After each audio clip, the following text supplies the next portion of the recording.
just want to start by saying how proud I am to stand next to somebody as respecting the Republican struggle as somebody who's put so much of his life into the struggle as Harry Duggan. I think Harry's a fantastic Republican. He's a role model for all of us.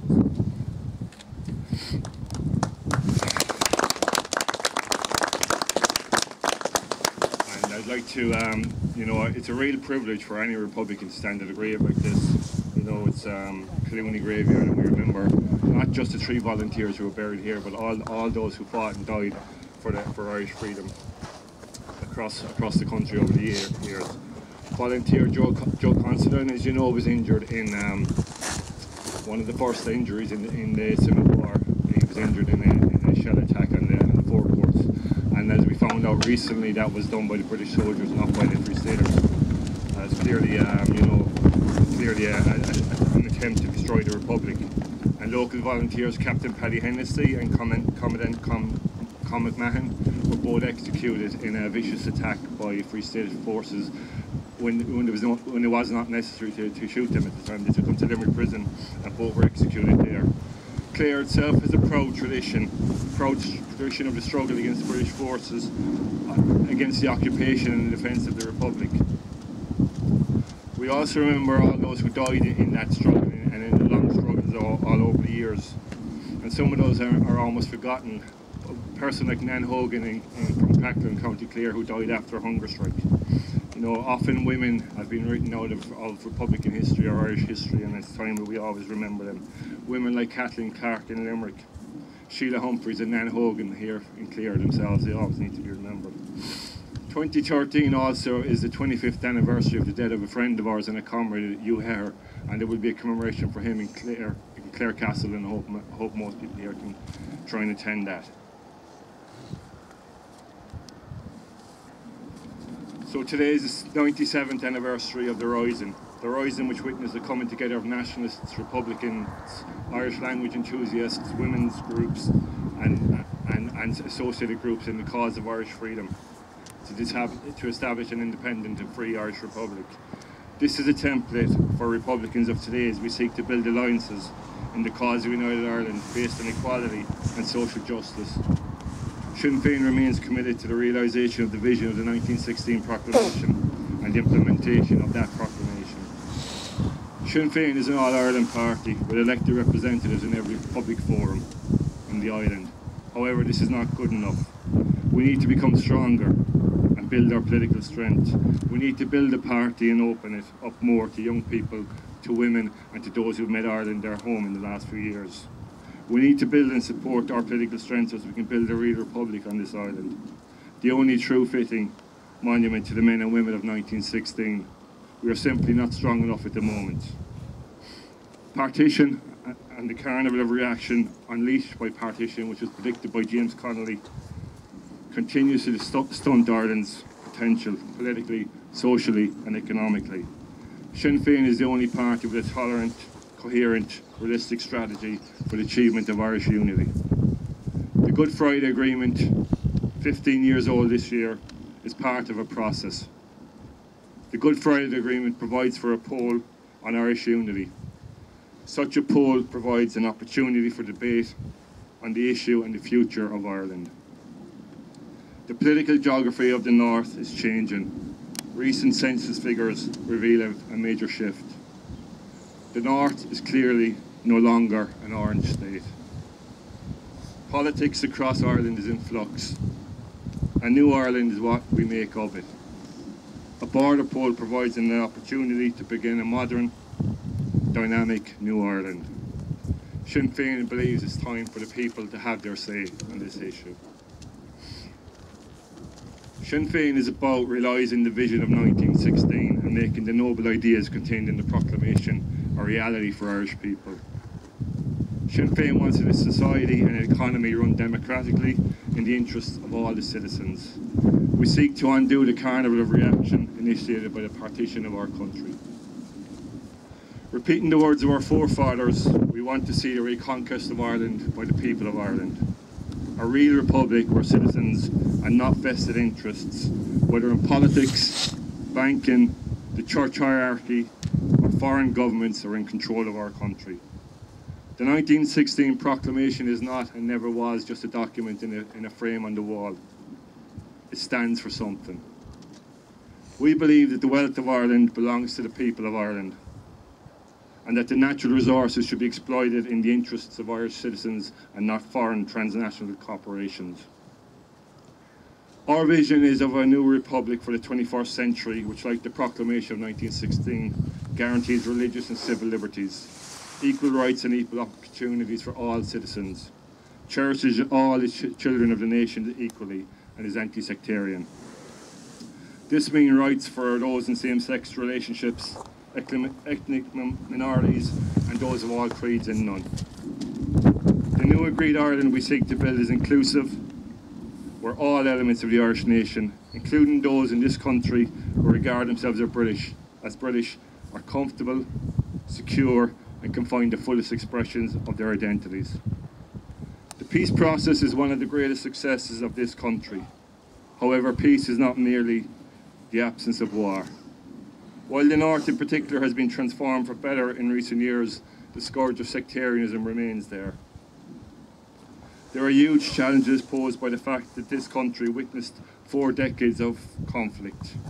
Republicans must be at the forefront of tackling the reality and challenges of a segregated community in the North. Increased dialogue and engagement between Republicans and the wider Unionist community is essential. We must strive to understand the fears and apprehensions of Unionists in 2013. A real reconciliation process is essential in order to create trust between both communities. Republicans seek to build this process, but we need partners. Unionist leaders must end the practice of appealing to the lowest sectarian denominator.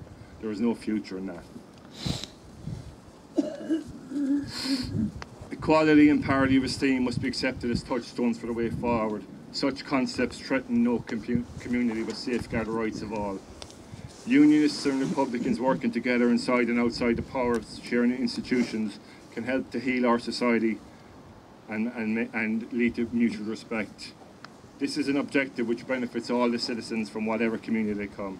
The peace process has brought an end to conflict, but it has not undone the casualties inflicted by war, the deep hurt and pain on both sides. We have seen the past being used in a cynical way for narrow political reasons by certain elements in politics and media. However, a one-side focus on the past takes us nowhere either. Dealing in a meaningful way with the legacy of conflict will challenge everyone: Republicans, Unionists, the government here and the Brits. There is deep hurt and pain within the nationalist and indeed the Unionist communities and across Ireland and Britain. The only credible way to deal with the past is through an all-embracing, independent international truth recovery process. Republicans have said they will cooperate fully with this. To turn to the state we're in now and the economic crisis, it's clear that we're facing economic hardship at this time. Hundreds of thousands of people are without work. 10,058 people in Clare are on the live register. 1,500 of them are under 25 years of age. Hundreds of thousands of our people are living in despair and poverty and struggling to survive. Many of our young, highly articulated and educated are leaving our shores. And as usual, immigration has been used by those in power as a safety valve. In the North, the Tory party threatened to destroy the economy with cuts of up to €4 billion, and we have to oppose that. Meanwhile here, the Fine Gael Labour government is implementing failed Fianna Fáil policies in direct breach of our election promises, and these policies are not working. The effects on the economy and social consequences are to be seen all around us in cuts and charges which have a devastating effect on ordinary families and on the vulnerable in our society. Meanwhile, the wealthiest sections of society are cushioned and protected.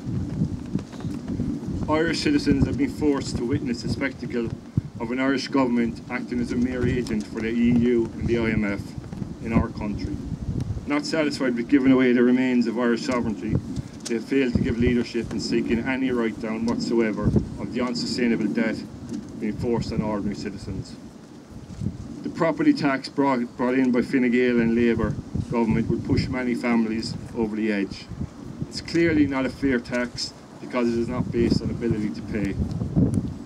Sinn Féin is tabling legislation and we are continuing to campaign for the abolition of this property tax. We would introduce alternative measures such as a wealth tax and increased tax on the higher incomes on those who can afford to pay a bit extra.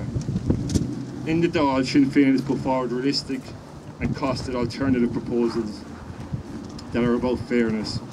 They're about making the necessary deficit adjustments without harming families and frontline services, but by asking the wealthiest to pay more and cutting waste from public service. Sinn Féin's focus is on job creation and stimulating our economy. Our approach is based on fair taxes, investing in jobs, debt restructuring and growing that all-Ireland economy. It is about protecting public services and those on low and middle incomes. In the North, Sinn Féin has led the political resistance to Tory cuts and has worked to offset their effects on the most vulnerable. As a result, the Executive prioritised finding money to maintain frontline services, protect those on lowest incomes and protect communities which have been subject to decades of economic discrimination. It is also committed not to increase student fees or introduce water charges, and having Sinn Féin in government in the North has meant that water charges have not been introduced there. 2 years ago, Sinn Féin went from having 5 TDs in the Dáil to having 14 TDs and 3 senators. This was a huge advance for our party. Our TDs have played a major role in holding the government to account. The role of the opposition is to stand up for the people when the government make bad decisions. But Sinn Féin is a party of constructive opposition, and we have put forward a raft of alternative proposals on budgetary matters, as well as jobs and table-in legislation. Just last month, Francie Malloy successfully defended Martin McGuinness's Westminster seat in Mid-Ulster in the face of a single unionist candidate. That victory sent out a powerful message that the people of South Derry and East Tyrone stand solidly behind Sinn Féin's peace strategy. It was a tremendous result for our party. I would also like to commend Darren O'Rourke, who just contested the Mid-East election and commend our party there. We did very well. Sinn Féin is not only interested in winning seats for the sake of it, we seek political office only in order to bring about change in our country and in the lives of our citizens. Of course, as well as you're aware, there are reactionaries in the media and in politics in both states who seek to stifle the growth of republicanism and in particular to thwart the growth of Sinn Féin. These are the same voices who lectured Republicans on the futility of armed struggle and challenged us to enter what they call the so-called democratic process. The same forces now lecture us when we seek to uphold democracy in order to create equality and human rights and to work towards a united Ireland. Just before I finish, I would like to ask people here today who are not members of Sinn Féin to join our party. It has never been easier to join Sinn Féin. Ask your friends and your neighbours to join as well. There's room for everybody. If we create a movement for change, we need everybody to help us. We can't do it on our own. Republicans are about nation building.